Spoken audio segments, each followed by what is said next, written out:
You're the people we like. You're the people that we want to impress. We want you to go out and say, I like this, and I recommend that you go to see it. Now, that's just a basic audience member. We are going for that response from the people who come to the theater.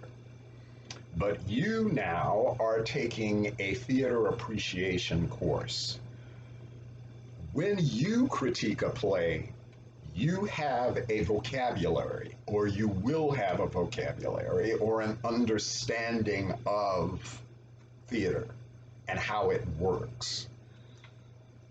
That's what or that's what this course wants to provide for you, is an understanding of what you're seeing, an understanding of theater. It is not enough to go to the theater and say, oh yeah, that was good. Oh yeah, she has a good voice. Yeah, I thought he was a pretty good actor. Specific. Tell me why. And I can't stress this enough. The critique is your opinion. You don't have to go and research comments that other reviewers have made about this play. You're the reviewer. I can't stress that enough. When you write your critical response, I don't want to know what somebody else said about the play. This is your response.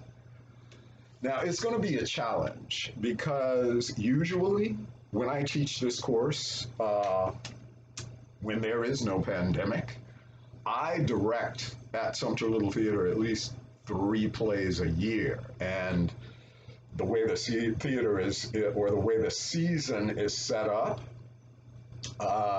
at least one of those plays will fall in the spring semester or the fall semester.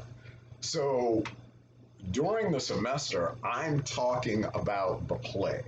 I'm talking about the experience of rehearsal. I'm talking about working with actors. I'm talking about working with designers. So you get a very kind of hands-on experience of the play through me in good times. Now we have to watch plays on video. And I know that in some cases, once a play is recorded, some of the subtleties and the wonderful qualities of the production get lost. So looking for them is difficult. We have to really pay attention. But the hope is that you will be able to see a play on video or a film and actually form an opinion of it based on what you've learned. Throughout the semester, I will post lots of plays on Blackboard for you to watch. And as I post them, I will discuss them in lectures like this and share some ideas, some thoughts, give you some ideas of what I look for as a director or as an actor. How do I kind of assess what people are doing and what people have done in the production?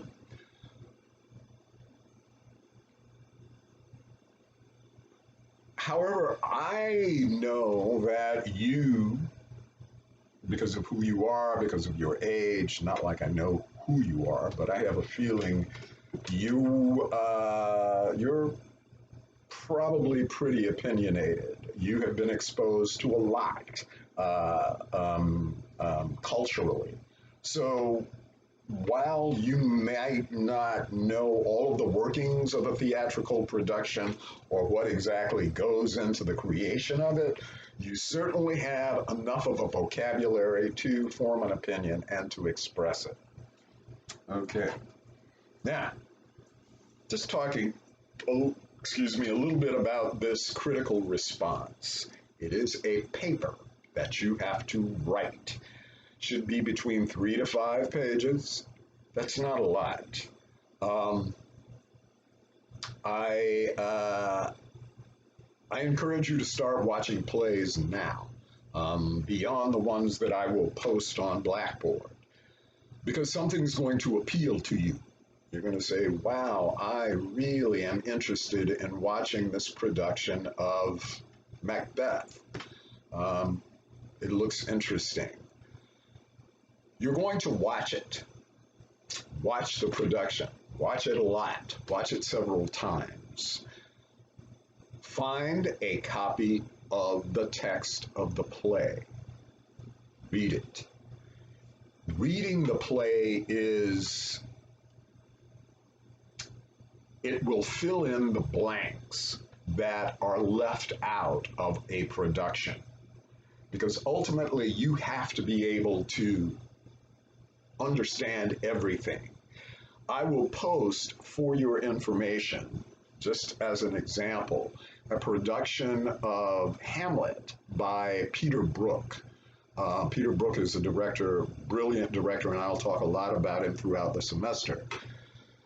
But Peter Brook took Hamlet, the text of the play, and cut it, so that we miss, I think, a good bit of Act One, and he picks up the story with Hamlet's soliloquy, oh, that this too solid flesh would melt, thaw, and resolve itself into a dew.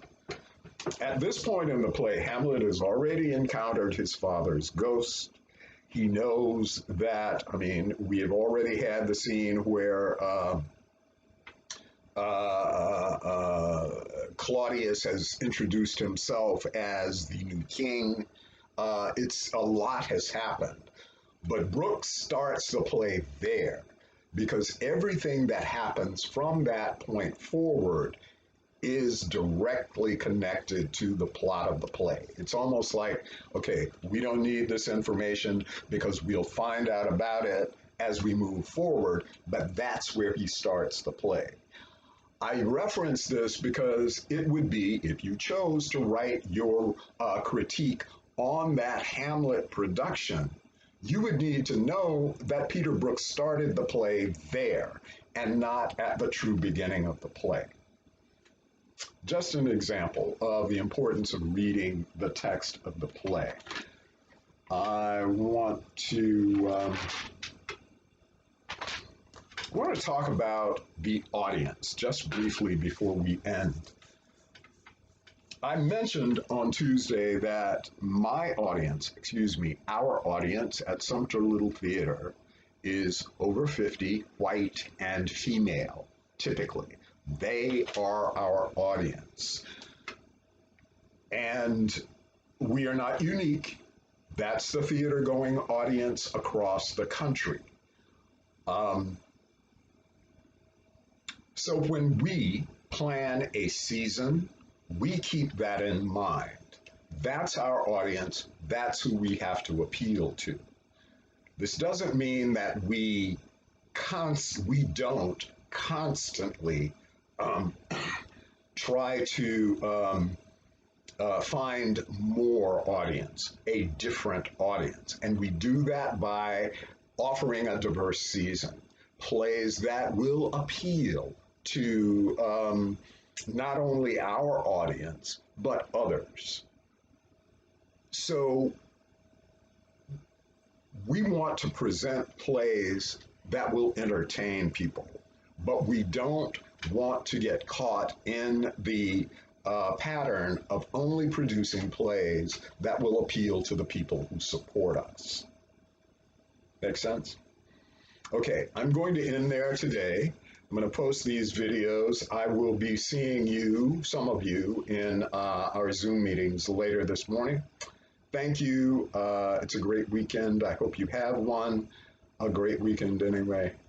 Bye.